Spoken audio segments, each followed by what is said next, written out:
We want to also know who is here. Please put in your questions and your names and where you are joining from in the chat. So we want to know who is here, where you're joining from, who you are. Please put it in the chat and we will continue checking out who is here. So what is the L&D Africa?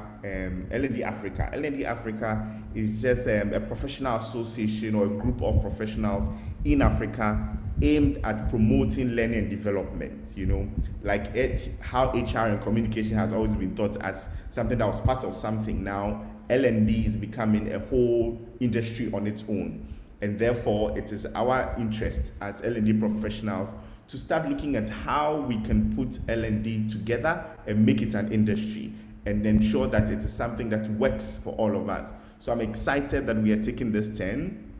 We do a webinar every quarter, and this is our second webinar for this year, and we are excited to have all of you join us. I am so excited. I'm going to introduce my panelists soon, but I just want you to know that first of all, please mute yourself if you are not speaking. We will give the opportunity for you to join in when the time comes, and then also kindly be very kind to all of us. When you're using words and all of that, this is going to be a safe space for us to have a conversation. So please, let's all make it safe for everybody to be part of this discussion. I am so excited, and I will go straight to introducing my panelists so that we'd have enough time to do our discussion for today. So, as I said, my name is Robert Akoto Amoafo. I am a learning and development expert. I am a management consultant, a human rights advocate, and so many other things. But I am sure that as we go along, we will be discovering from one another who is in the house.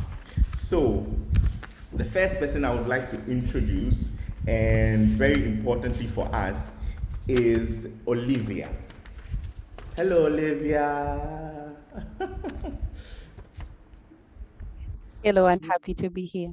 Yeah, so we have Olivia. I want you to see Olivia. So this is Olivia. Hey, Olivia is a seasoned HR professional with over 10 years experience in management of human resource with very good experience in developing policies, management of massive recruitment, employee engagement, and L&D. Most of her experience has been with international NGOs in Uganda. Olivia is currently the Human Resource Manager of Save the Children International Uganda. She was previously the Human Resource and Administrative Manager of Makerere University, Walter Reed Project, US Military HIV Research Program in Uganda. Olivia holds an MBA in Human Resource and Marketing from Indira Gandhi National. Have I pronounced this well, Olivia? I tried. It's actually Indira Gandhi National Open University. Great, thank you. So she has a postgraduate diploma in management, Uganda Management Institute, a Bachelor of Secretarial Studies, Makerere University, Kampala, Certified Transformational Coach. Wow.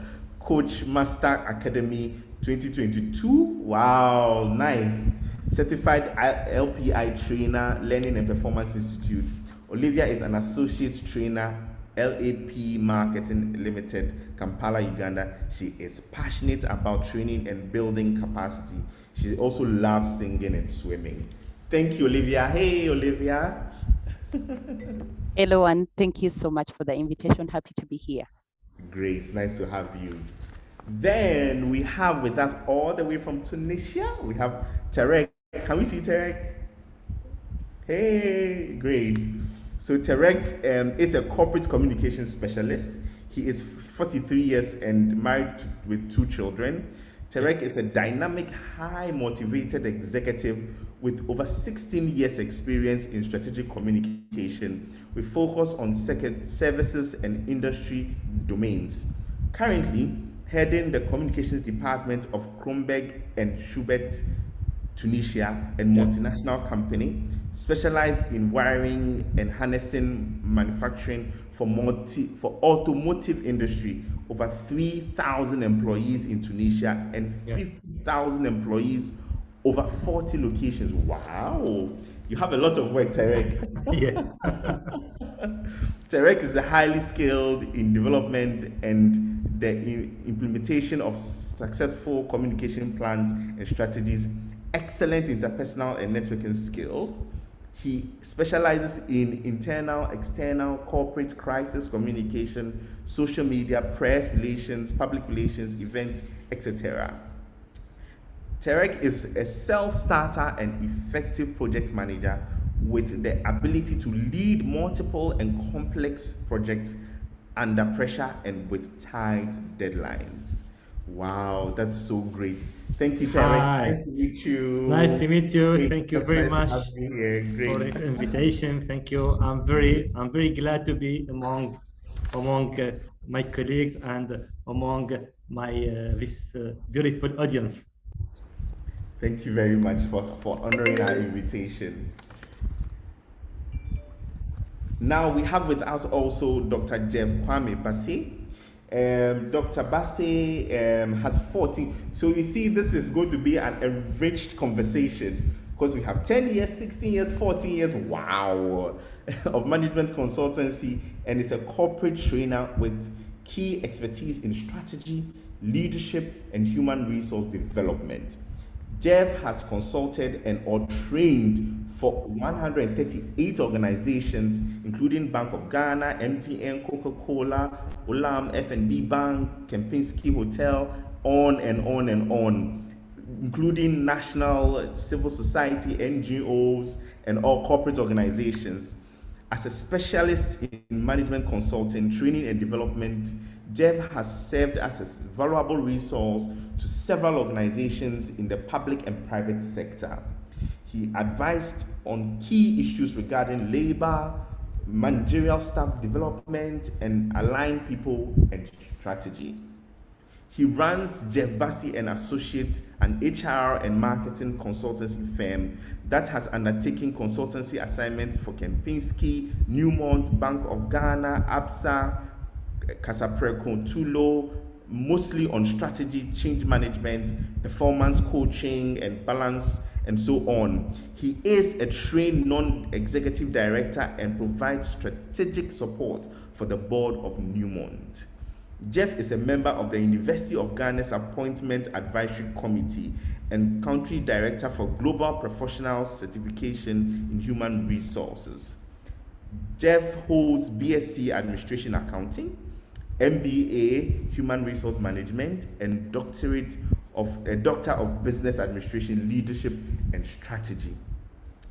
Jeff Bassey is a certified senior professional in human resource and a certified corporate trainer. Wow. Wow. I don't know how excited you are, but I am excited to hear from these amazing people. And I am looking forward to so many. We have a mix of leadership, of communication, of HR, all over. And I'm excited to go into this conversation. So let me start with you, Tarek.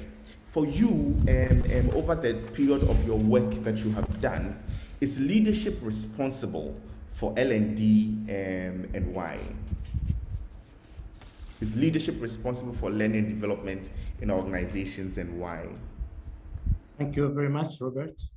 Now I think that I will switch in French language for French speakers, and I think that okay, and I think that well, the translator will do the great job. So I will speak French slowly, to take the time to take the time to the translator to translate. Okay, the translator is here.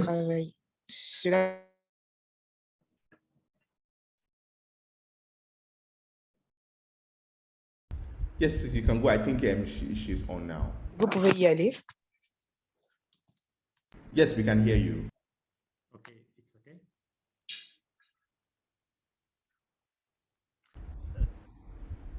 Tarek, you can go. She's ready for you. Okay. Good morning, everybody. My name is Chabir.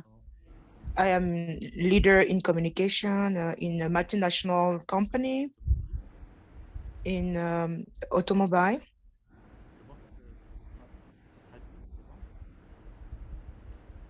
In a company, yeah.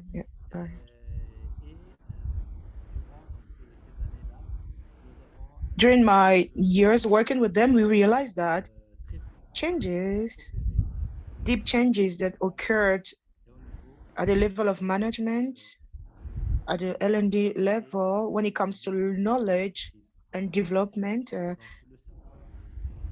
For me, knowledge and L&D cannot occur without real leaders within the company. Why do I say so? Because they have a vision. Leaders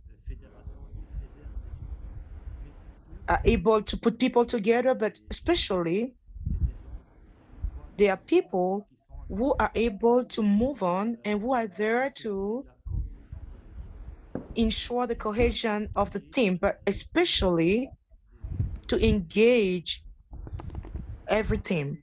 And at that level, when there is commitment and engagement, their vision, when there is a real company culture, there's the only thing that can occur is to move on. And I'm more than sure that the L&D cannot move on can only move on from up to down and from the top to the bottom, sorry, and here and there. This means that, first of all, there is a need to have the will to learn to change, the will to do things the right way, and to ensure to make the organization evolve. And for this to occur, you need to have a leadership, a strong leadership at the bottom, at the top, I mean, and this leadership is going to be able to make it occur.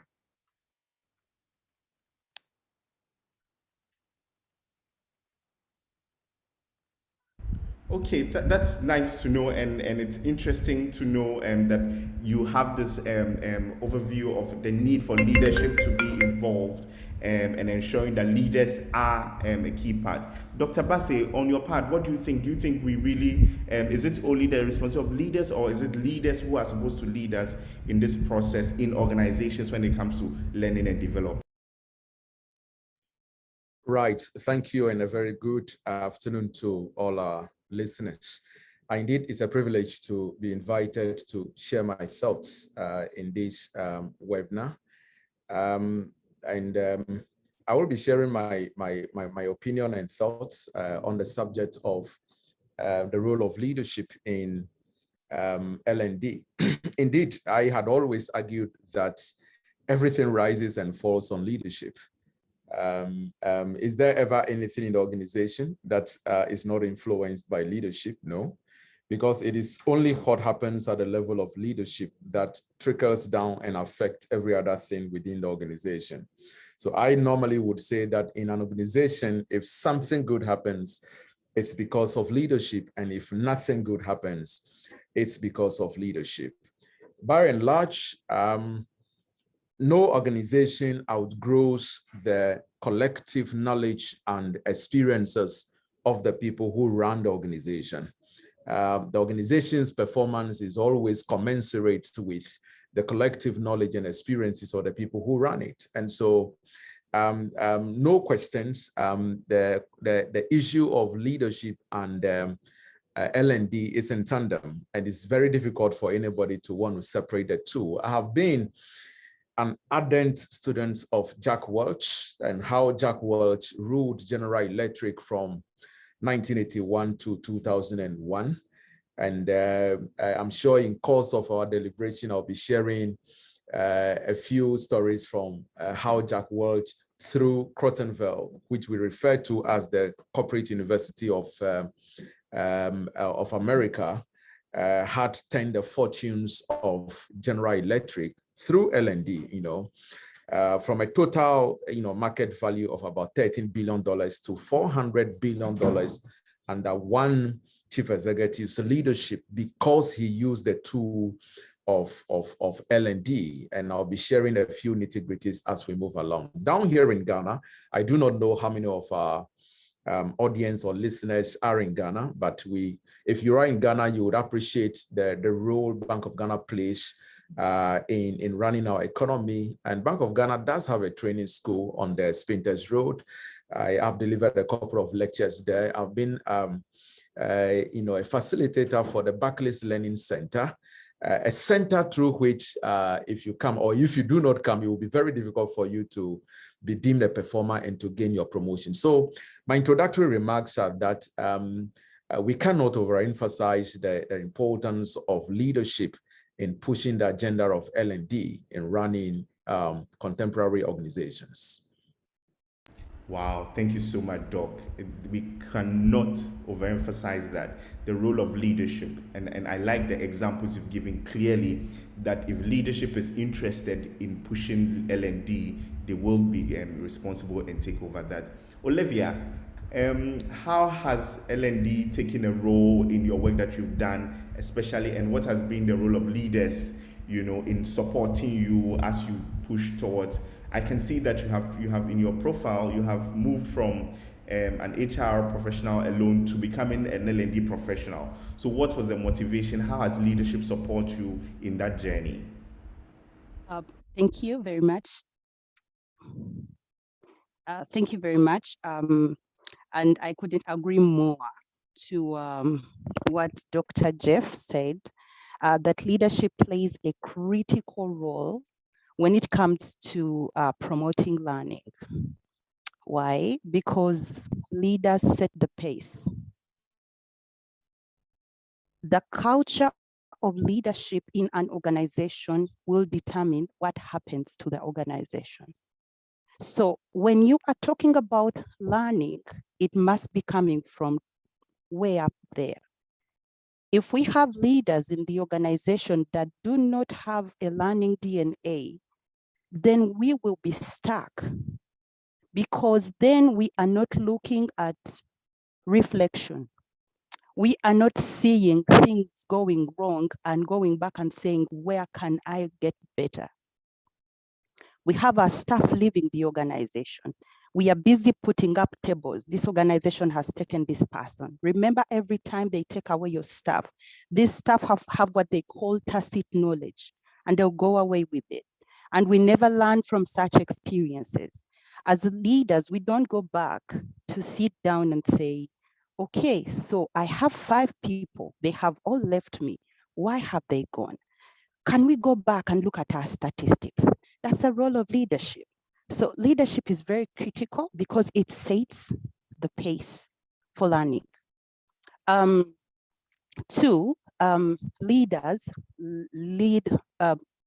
lead by example. You're not going to tell people, so we have this new course. Like in my experience, we have so many courses. Like if you're joining the organization, we will take you through a series of learning. There are about 8 courses. And sometimes if we are, for example, changing a system, we will be asking people to learn through that system.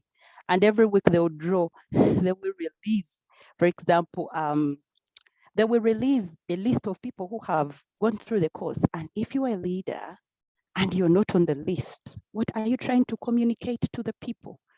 When leaders give an opportunity for staff to try out on new innovations, try out on new, experiences, allow them to fail so that, this did not work, but this has worked. Then we are promoting learning. If you're a leader, people will copy you whether you like it or not.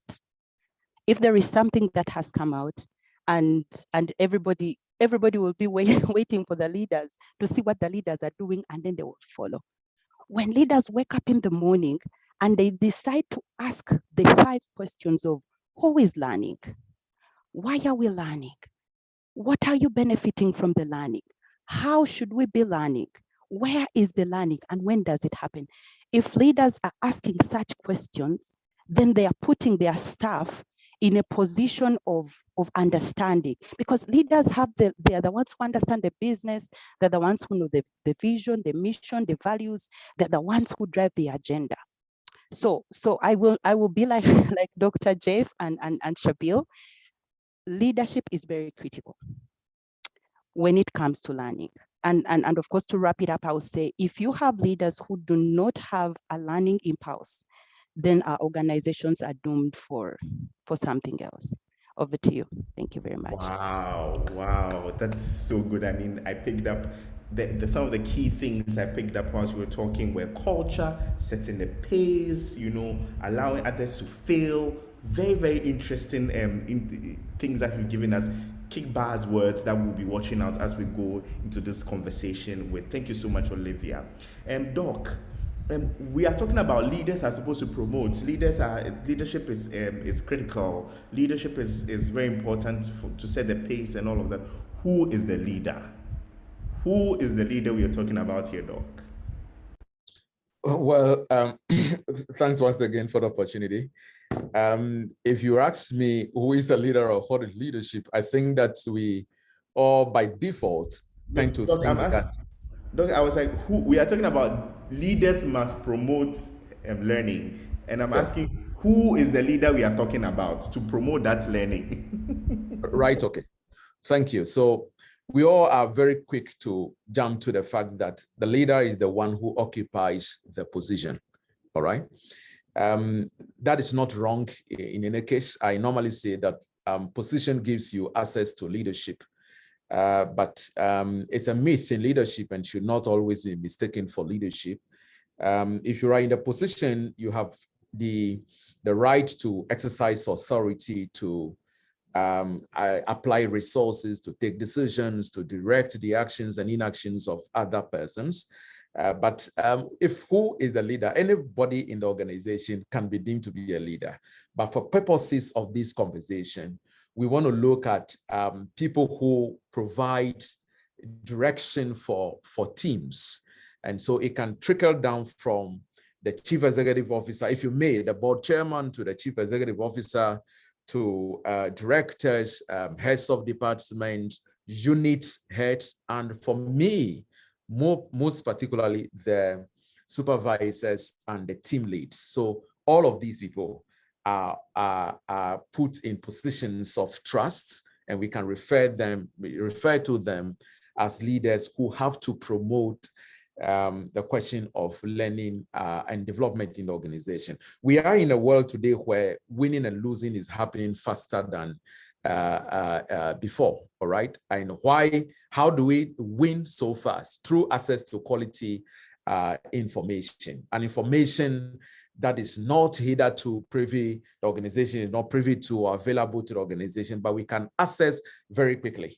I'm sure if we had enough time, some of us will be sharing thoughts on how the likes of Nivelle Isdale have to use information to revamp Coca-Cola through learning and development, how the likes of Steve Jobs have done it, and the likes, if time allows us in course of the conversation. Thank you, Doc. That's so important. I mean, saying that everyone is a leader in this perspective in promoting learning and development is a key thing to make us aware that wherever we are, whatever position, whatever role that we are playing, it's important for us to pay attention. But we are talking about leadership and learning and development. Olivia, from your point of view and from where you are, where do you see learning and development now in Africa? Where is it? Where are we doing anything about it? What is the development process before we even ask the leaders to promote it? What are we doing as learning and development professionals to make it a case for leaders to have it and talk about it? Okay, thank you. I don't have so much statistics to look at in Africa, but I know that so many organizations are right now embracing learning and development. From the perspective or from the direction or from the background I come from, most of the time I will look at learning as an opportunity for people to grow, and also creating the right culture for learning. I know that so many organizations have right now adopted L&D professionals to be able to support them. And I know that so many organizations have right now come up with what they call learning agendas. So from the strategic plan of every organization, there should be a learning agenda, because every time you don't have a learning agenda, you don't have a plan, then you cannot hold anybody accountable. You're not going to blame nobody for not learning. So from where I sit, I have seen that the organization I work for example, and the one I previously worked for, people are now getting aware of the importance of learning and development. They are putting learning at the forefront. Things that are being done or processes that are being done, people are picking up experiences of how they have learned and how they can grow better. Competency mapping has happened to inform succession planning and growth for the organization. I see that organizations right now are intentional about growing their people. Dr. Kwame has been talking about the Barclays Bank program and so many of those other organizations that do development. I think in Uganda, we have so many organizations like the Uganda Revenue Authority, KCCA. I'm not the right person to speak about them, but I know that they have learning programs. Yeah, the organization I work for has also created platforms for learning where you can sit down and be able to learn through. There are so many courses online. So I see that the dimension of learning has over time evolved. And so organizations are coming up with all sorts of things. For those that are funded, there is a budget. Yeah, people are now becoming more intentional, because the more you learn, or the more you learn, the more you grow your people, and the more you grow your people, then the better the organization. So that's what I can speak about in of course the space where I sit. Thank you. Sure, of course. I mean, I'm so grateful for what the perspective and the information you've given us. I think you just mentioned a key thing at the beginning, the fact that there's no statistics. It means that it's important that we start looking as professionals. How do we gather Africa level information on learning and development, which is very important. And if leaders are listening and they want to make a decision on learning and development, this is a key information that you've given us, which is very important. Thank you so much, Olivia, for drawing our attention about the trajectory of learning and how people are becoming a little more adaptive to learning. And Tarek, we want to know, how should we put in our communication? Because remember, we are going to talk to leaders. We are going to talk to people to say, hey, we want you to promote learning and development. This is your role in promoting learning and development in our organization. As a communications person, what would you advise that as we are going, what should we be aware of? How should we say it? How should we put it? So that it doesn't get the wrong way, or it is not. How would you advise us in this process as we work around learning and development with our leaders in communication?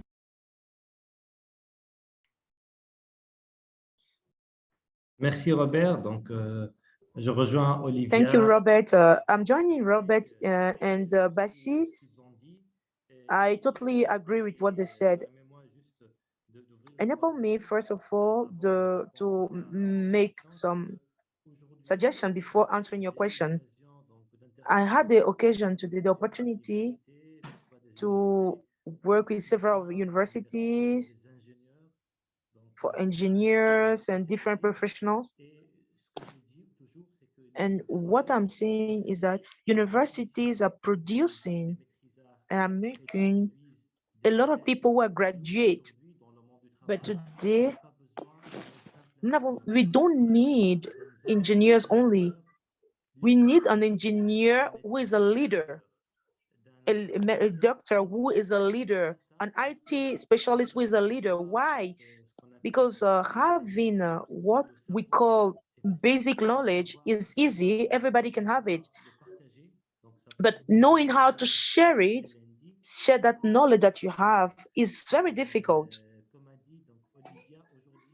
So as Olivia said it, today, the government are not really making much effort to produce leadership, which is going to be based on the knowledge and development. especially when we take into consideration the person itself. For example, if a leader or an engineer has to become a leader, is coming from the heart. Who is he? And this is exactly what is going to develop on the basis of his experience, and this will enable him to share his experience, his know-how, and everything. This one is not sufficient because leadership is not totally endowed, because some people have it endowed, they have it naturally, but we can also like work on it, we can promote it, we can develop it, we can nurture it. Today, with the generation that we are living, which is the Z generation, which is not really working more, or who doesn't need, who is not so patient, we need to have or to work dually in order to provide this knowledge and help this generation to share this knowledge that they have. And based on what I have as experience, whether it's like this company or other companies, is that an employee which is not able to produce, to provide knowledge, who is not ready to learn, this employee cannot be hired. He can go overnight. So that means that today, communication is very important at the level of the structure of the company. And I even think that we have enough time to explain how leadership in L&D, how does it even led to saving many companies. Companies that could have gone bankrupt were saved. It's just through the sharing of knowledge that we were able to save these companies. So we can say that this has been saved through knowledge. I also think that a company, as Dr. Bassey said, is that everybody is responsible for providing information and knowledge. How? It's through communication. So first of all, we need to consider the fact that communication is a strategical element and which require a resort to a good management, in which we serve, first of all, to transmit and convey this knowledge at any level, the top, the bottom, everywhere. At this level, we can now ensure a sustainable learning. And the first objective of the company should be not to depend on one person who has the knowledge, but a whole system of knowledge, a series of what we generally call knowledge management, which is like general, comprehensive. And this is exactly what is going to uplift the company and not only one person. This is what I wanted to say. Thank you. Thank you, Tarek. That is so important for us. I mean, the need to ensure that we don't depend on one person and also focus on knowledge management within our organizations to ensure that it's a system and not a one-time thing that is done and is left to go. Now, let me come back to Olivia. Do you think leaders can be a blockage to learning and development? Are there things that leaders can do to make it difficult for learning and development to happen in an organization? After Olivia, then Dohol, let us also give us some ideas on how leaders are contributing to blocking learning and development in organizations and in our system. Yes.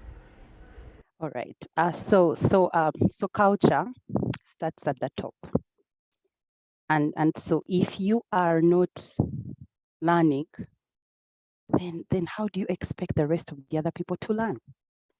You're not growing yourself. Like you came in the organization with your bachelor's degree, or you've not improved yourself in the last 6 months, but you want your people to learn. If you are a leader, my understanding is you're the one who has knowledge on the subject matter. So if you have not embraced learning, then your people cannot embrace learning. So that's the first thing. You can be a stumbling block to the people you're leading or people who are looking up to you. Two, if we do not have a learning agenda or we don't have a plan, then we cannot be holding anybody accountable. So because you don't have a plan, you don't have a review, you don't have who has done which course, you've not planned for your teams, you have not done competency assessments to understand which skill gap is lacking where, then of course you're becoming a stumbling block. If we do not budget, for those that are profit motivated, if we don't have a bit of budget money in there for learning, or if those who are funded by foreign aid and international organizations, NGOs, if we have not budgeted, then we are, what are we doing then? So some of the things that we do, if we don't give an opportunity to our staff to try out on new innovations or new experiences. Someone comes with a concept and gives it to you and says, I think if we did this, then the business can go in this direction. I do say, no, I've tried this before. It's not worked. So if you are a leader, you should be an enabler. People should be coming to you and giving you, they're like, oh, you want to try it? Oh, please go ahead. Go ahead, you have all my support. And before you know it, well, they will go and do it. And if they fail, they have learned from the experience and you have nothing to lose. So a number of times we find ourselves, leaders haven't budgeted, leaders have not created systems, organizations have not created environment for people to learn. Yeah, we always think that learning must happen in a classroom. That is not the way things are done. Right now, we cannot be previously, we didn't even have these webinars. We would be calling people to come all the way from East Africa to come to Ghana for this meeting. Now we can have these interactions. So have we put in place systems and processes and policies for people to learn? And if we haven't, then we are the ones that are blocking the process of learning. Priority. Like our departments, have we prioritized learning? My team lead usually says this every time you present with a challenge and all that, or you go through a challenge, you come back, okay, so what have you learned from this experience? So people think that learning is about books and all that, but every time we even have the self-reflection, then we will see ourselves, growing. And then of course the will to learn. If our leaders do not have the will to learn, then the leaders or we ourselves who are leading have become stumbling blocks. I will stop there and give someone else that opportunity. Thank you, Doc. Yeah, thank you so much. Just to add a bit to what Olivia had shared, I struggled a bit to appreciate what my senior colleague Tarek have tried to share with us, because my French is quite weak. Right. Oh, sorry, just to say, sorry, Doc, there's a translation. So if you look down your button, so for participants also, there's translation for you. So please go down to the translation button and do that. Thank you so much, Doc, for drawing our attention. Sorry. I appreciate that. I try to read a few lines here and there, though. All right. So in addition to my senior colleagues, Tarek's views and that of Olivia's, I also want to say that leaders hinder L&D in various ways. And to touch quickly on three of them. Number one, we tend to see L&D as in training, learning, development as cost rather than investment to the organization. Once you see that costs, then it falls way below your on the bottom of your budget. And I have observed quite a number of organizations, quick to touch the training budget when they are constrained financially. And it is simply engineered by the fact that we tend to see training as cost rather than investment. That is one of the ways leaders hinder L&D. Number two is the fact that we don't do proper evaluations. A quick research we have undertaken indicates that just about 50% of all companies that get involved in active L&D programs mind to do any form of training needs assessment. And if at all the training needs assessment is done, and subsequently the training delivery itself, you find just about 22% of them doing evaluation. I'm talking about appraising the effectiveness of the training. Now, out of the 22% who do the appraisals, just a minute fraction of them go the full haul of evaluation. Usually, we just pull out forms and give to participants to get their initial reactions to the training in the areas of whether the instructor communicated well, whether the materials were good, and whether he allowed you to ask questions and stuff like that. These are initial reactions to training. That's not the best way to measure the effectiveness of training. Beyond that, you want to get into, so what theories, facts, new ideas were acquired from the training. Then we get to, has this training caused any change in behavior? And then the final one is, what is the result? So at the end of the training, what is the return on investment? What result did we get? Now, when all of these things lack executive support, then we're going to see training as, or L&D as just an administrative activity we have to do. But training is a strategic activity because it is linked to the organization's bottom line or ability to achieve bottom line.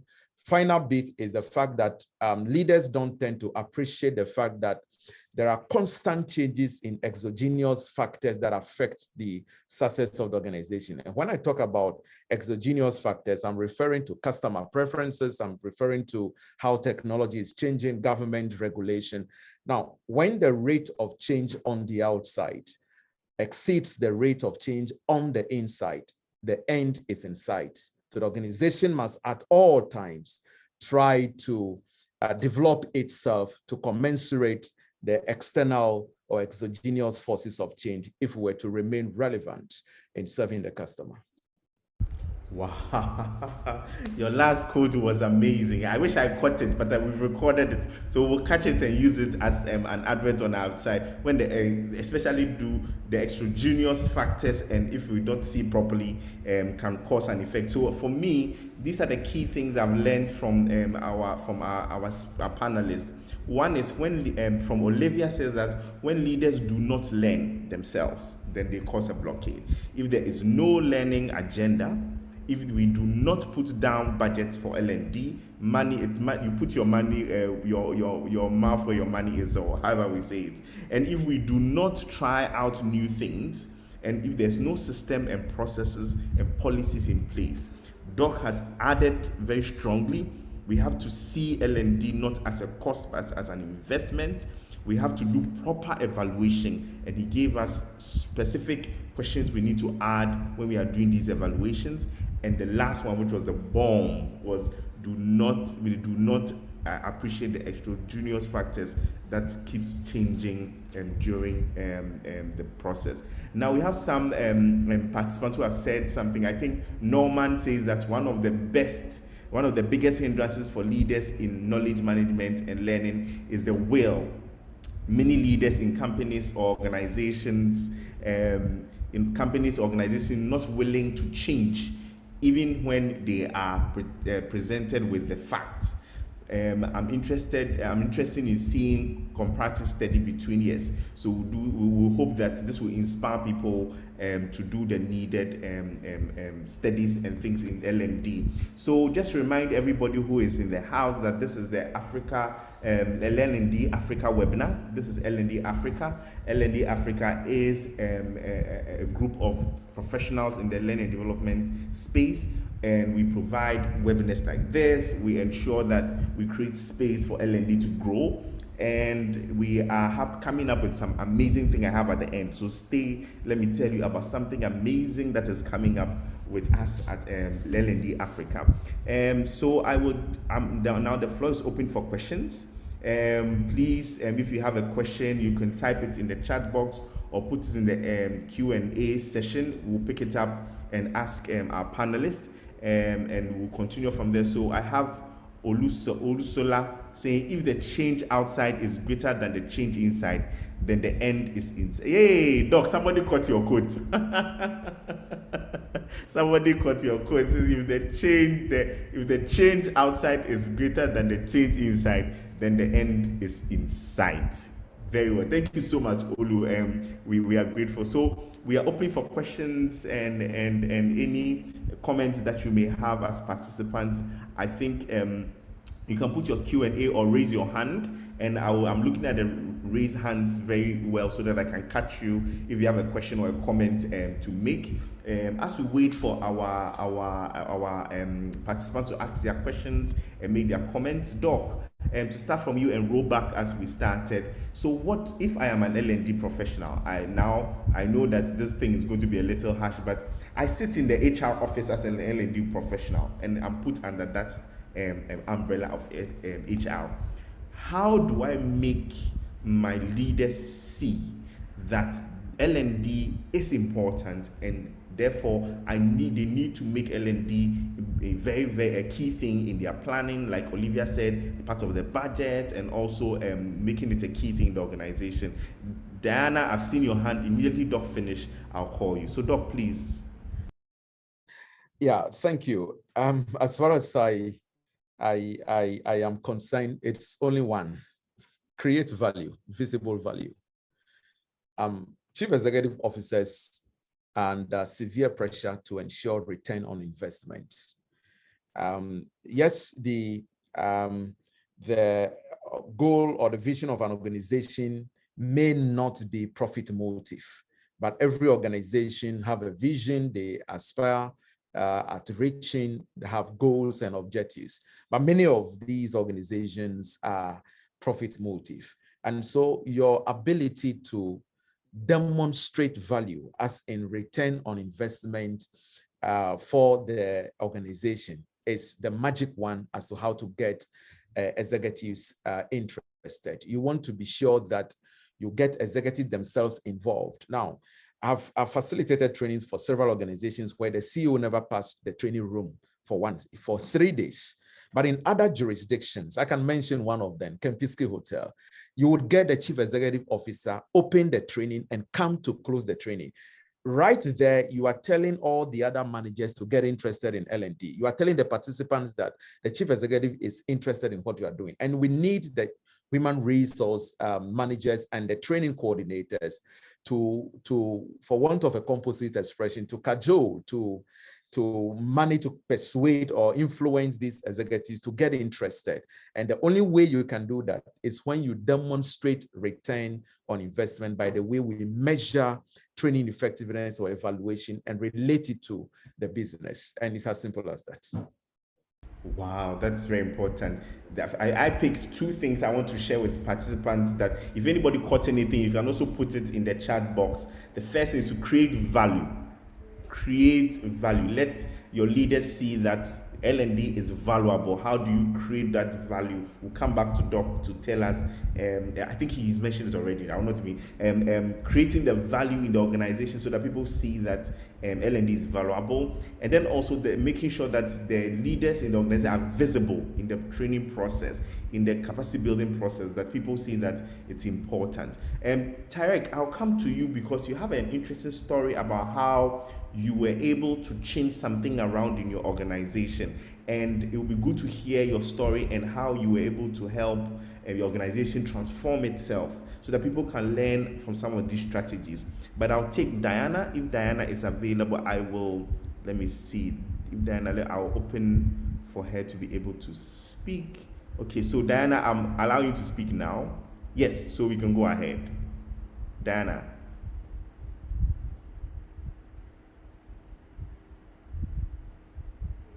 Can you hear me? Yes, we can hear you now. Okay. Now, I think I just like the way Doc landed on adding value. Now, in most cases, I believe one of our challenges is that we just don't need the L&D competences, but we ourselves need leadership competences for which, we can direct the course of L&D leadership. So now the question I would like to ask is, what specific leadership competences do L&D need to be able to remain as assertive as possible, because most often it's like going on a difficult path. I mean, we've said already that when it comes to cutting budgets, L&D seems to be the easiest target and everything. So what can we do? What do we need to demonstrate to show that really learning is needed in trying to depict this value we are talking about? Because you may have situations, you have all the data, and leadership does not even have the time to look at it. So then what do we do? Thank you very much, Diana, for such an important question. We'll come back to Doc and Olivia to help us answer that. We will take Tarek's. Tarek, so this really ties into what I wanted Tarek to talk about, which is Tarek has a story of how he was able to help his organization change from one point or appreciate something in his organization. So I want him to tell us about it. Please remember, participants, we have the French and the English translation. So if you want to hear what Tarek is going to say in French, please change to English, and then let's have it. But just remind Doc and Olivia that we'll be coming back to you with Diana's question as you prepare for that. Yes, Tarek, please, you can go. Merci beaucoup, Robert. Thank you very much, Robert. I am very sorry, Dr. Jeff, if you missed the translation earlier. So the story in our organization is key, and I wish to share. So the company in which I am working currently, which was founded in Tunisia in 2007, it was a success until 2013. Around 2013, there was around 2,700 people. As I said, I work mainly with German companies who deal with cars and vehicles manufacturing. So what we deal with is anything related to security of the driver of the car. So we are bound not to make mistakes. So in 2013, there was a number of problems. And we realized that the cornerstone of this problem was the lack of leadership. And there wasn't a good leader. It was someone who had a lot of problems, and he was myopic. He did not engage. And there was a lack of confidence among management and employers, and also syndicates. And there was lack of transparency amongst syndicates and employers.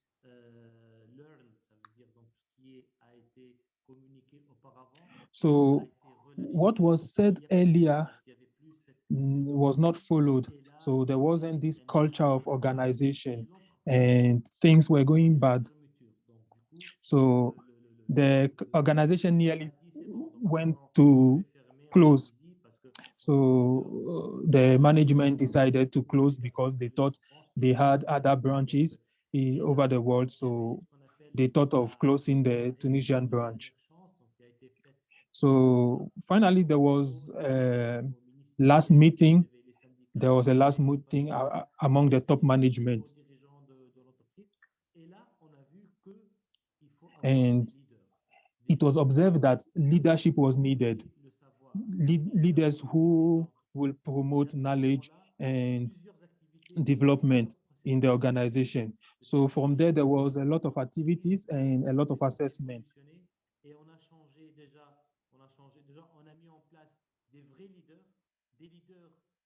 And from there, we set in place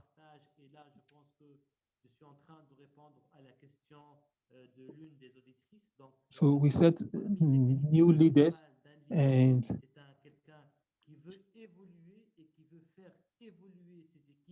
the focus we realized was that a leader is someone who wants to improve the organization, and he has a clear vision concerning the future of the organization. And there we've applied a number of leadership qualities which focus more on planning, which was about planning, evaluate, and check.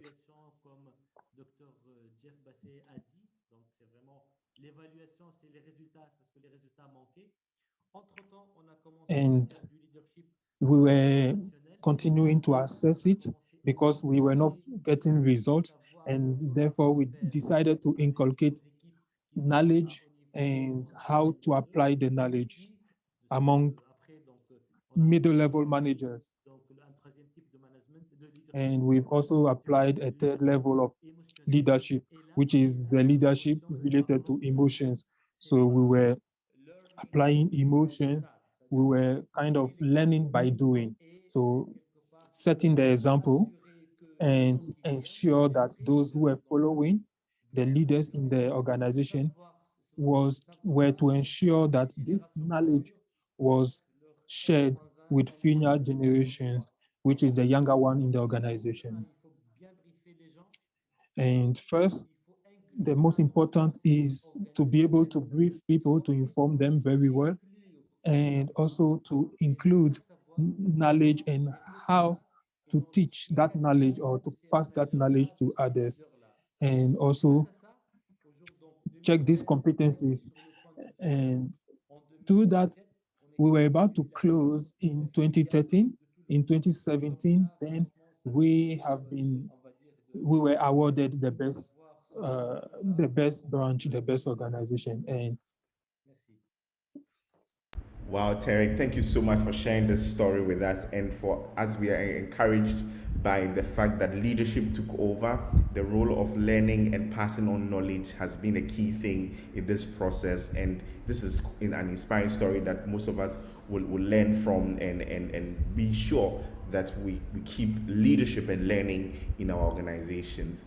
Olivia and Doc, there was a question for you. How, and I see many people asking the same question again and again around how should they do it. I've seen Vanessa also asking, there's no learning and development organization. How do I do it too? How do I encourage my people? How do I encourage the leaders to make learning a part of their budget?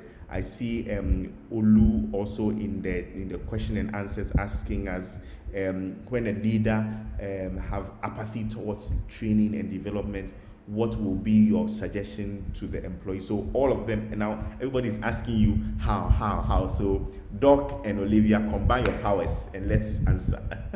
Olivia, please go. And then leave the prof to wrap it up. We can't hear you, Olivia. I don't know.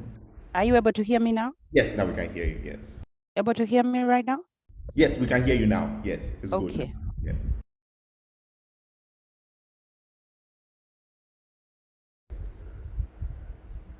Okay, thank you.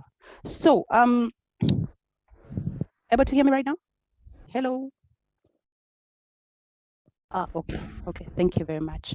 All right, thank you. So, one of the things that I appreciate over time is, I want to first go back to the question. I think it was Diana who said that, you have all the data and you see that there is need for change, and the leaders are not seeing it. What do you do?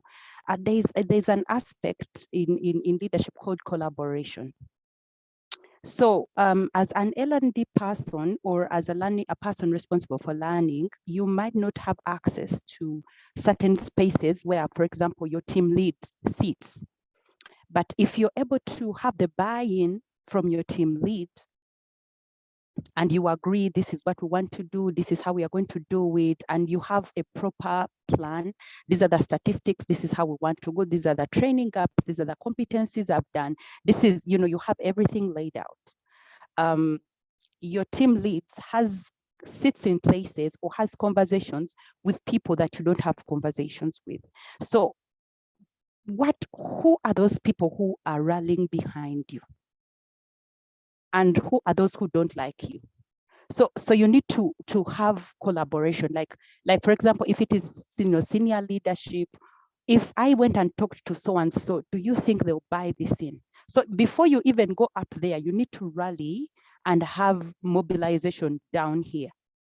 And of course, you can do that with the support of your team lead and be able to have as many people as possible at this level, so that when the issue is fronted in maybe senior leadership meetings, then you have a whole group of people rallying behind you. What I wanted to say previously was don't go to leaders without data.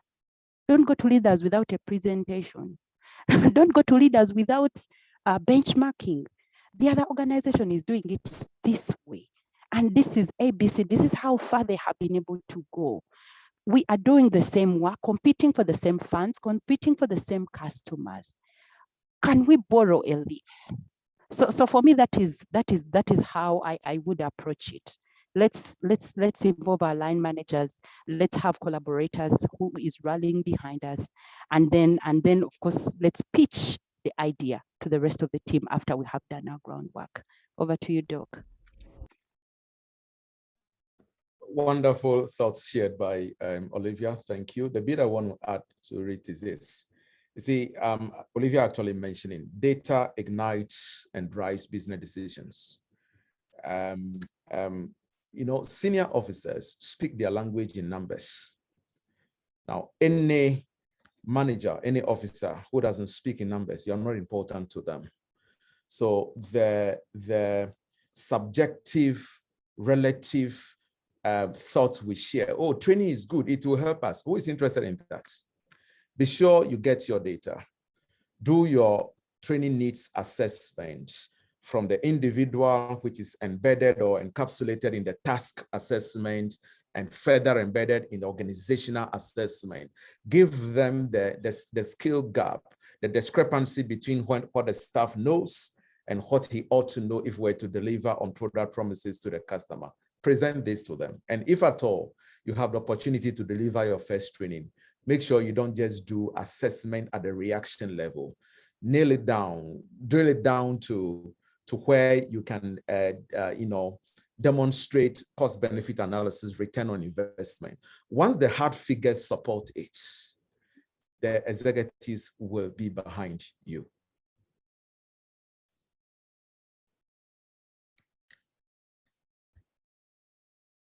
That's all I have to say, Mr. Moderator. Oh, well, thank you so much, Doc. I mean, get the numbers, get the facts, do your needs assessment, and show them how this works. And when you get the first opportunity, I think that is very important, Doc, about when you get the first opportunity, you need to show that this is important. Don't bring facilitators like Olivia, Doc, Tarek, and then they come and show that this, we need to deliver, so that the people know that yes, this is very important, that we need to have in our organization. Thank you so much, Doc and Olivia and Tarek. I want to have your final words in 30 seconds each, and then we'll move on to my big announcement I have for everybody. So we'll start from Tarek, and then we'll move on to Olivia, and then we'll go to Doc. Merci beaucoup. Donc, thank you very much. Pour cette opportunité. En fait, c'était très intéressant et c'était vraiment très... ce dialogue-là nous a permis de voir un peu donc, la topographie. It was indeed very interesting to understand a lot about L&D, especially in Africa. And today we need a lot of L&D in Africa, because talking about Tunisia, I think we are facing a challenge, which is the migration of knowledge. The migration of knowledge towards Europe and America. Why? Because they think over there, knowledge is better, knowledge is much easier, and access to knowledge is easier, and also being able to have leaders position in organizations is much easier over there. But I think as an African, it is better to remain on the continent, because it is to us, it is to us the older generation to be able to transfer this knowledge, and With that, we can grow our economies. Thank you very much.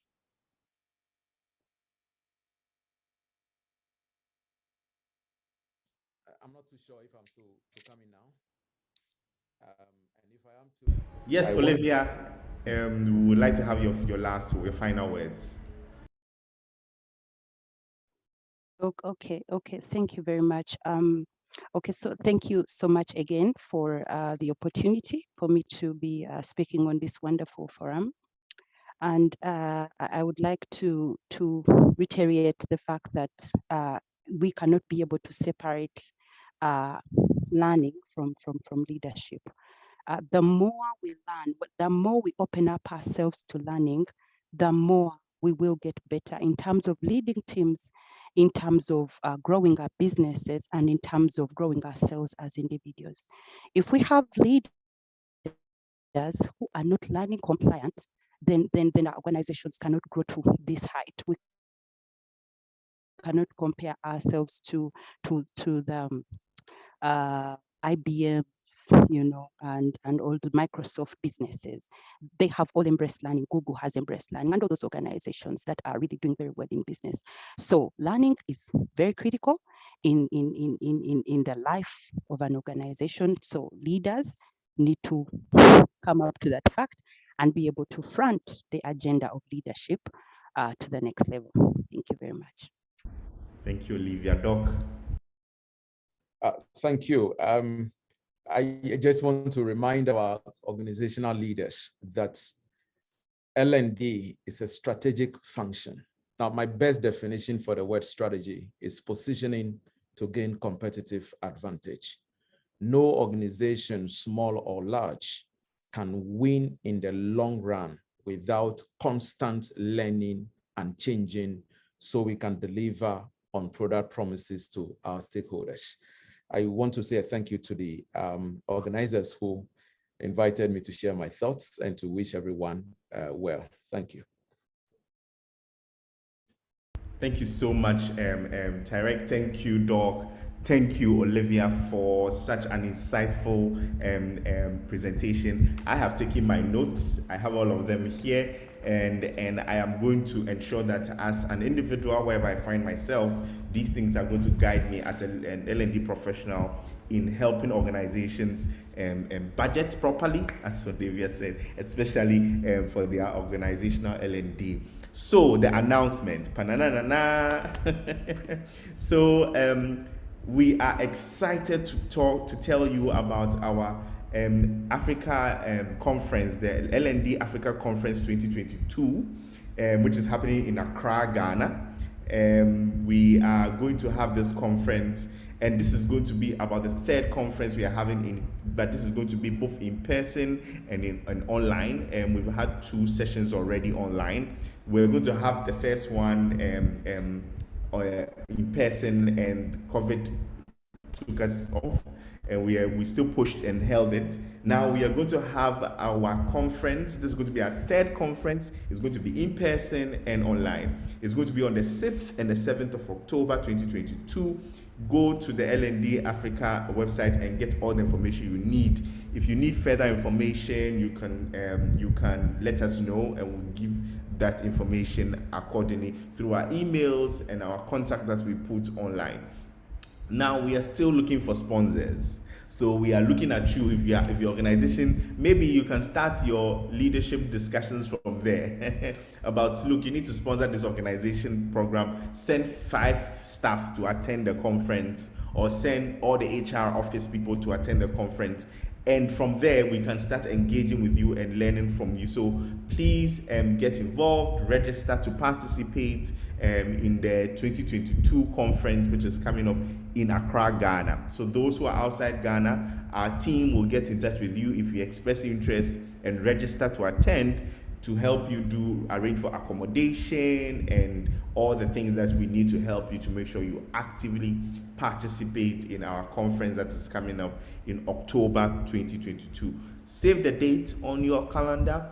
Start doing the negotiations in-house. The year is going to an end. So if you haven't done any learning or go to any training this year, please use this opportunity to learn through the Learning and Development Conference, Africa Conference 2022.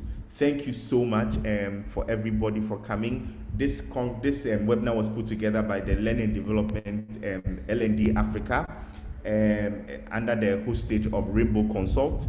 Rainbow Consult is also a learning development and organizational development SME organization that supports all this work and helps us as L&D Africa to run what we have. And so we are happy to have you get in touch with us. We'll get you part as a member, and then we run you through the process. Thank you for joining us. Have a great evening, have a great afternoon, have a great morning, wherever you may be. Thank you. Bye.